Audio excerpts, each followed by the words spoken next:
I'm joined by head men's soccer coach Derek Lingholm, previewing the 2024 soccer season. Coach, you guys are a few weeks into practice so far. What have been some of your initial thoughts?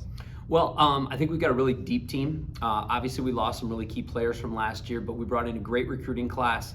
Our returners came in excellent shape, and I think we really have the makings to have one of the best teams we've ever had, and hopefully get that jinx off our back and hopefully walk away with a conference title and a trip to the NCAA tournament. Yeah, before you get into conference play, obviously non-conference games. First, you guys have a really tough non-conference schedule this year, starting on Friday with Carleton. Also have the defending national champions in there as well. Kind of just talk through what it means to be able to go against some of those big teams. You played a few last year and played them really close. Just that experience in general, not always maybe result driven, but just that game. No, absolutely. We've got Loris, we've got Gus Davis, we've got Bethel, St. Mary's, as you mentioned, Carleton, and then obviously St. Olaf. So we've got some of the best teams in our region, some of the best teams in the country, and we just feel like having those games early on are going to put us in a good spot going into the conference season to really know who we are and what we need to work on as we hopefully get closer to the end of the season. Yeah, you've talked a little bit about some of that depth maybe once you get into conference play. Obviously having that's crucial with so many games going back to back. What's kind of maybe the things we can expect to see out of the team this year outside of that? Maybe some people that you think will take big strides, or some people that'll really maintain what they did from last year and carry it over? Sure. I mean, obviously it starts with goaltending, and with Nick Lundberg is our goalkeeper.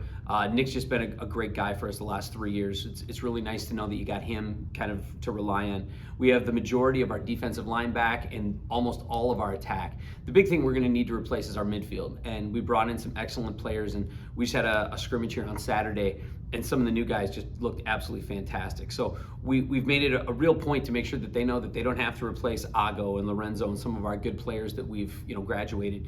But from our perspective, we want to just make sure that they're coming in as the best versions of themselves they can be, and it's going to make our team better.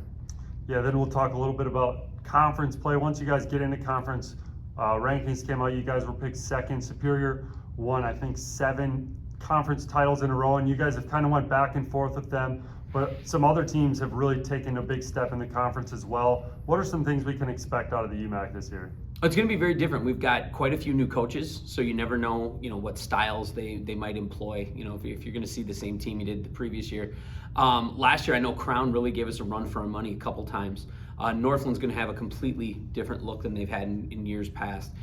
Teams like Northwestern have always been real tough. Greg Wheaton's a great coach, and they're a tough team. So I think you're going to see maybe a different mix of teams, maybe towards the top, towards the middle, that kind of a thing. But at the same time, it's going to be interesting just to see, kind of how teams shake out under new leadership. So we'll be interested to see that. Well, thanks for your time and good luck this year. Thank you much.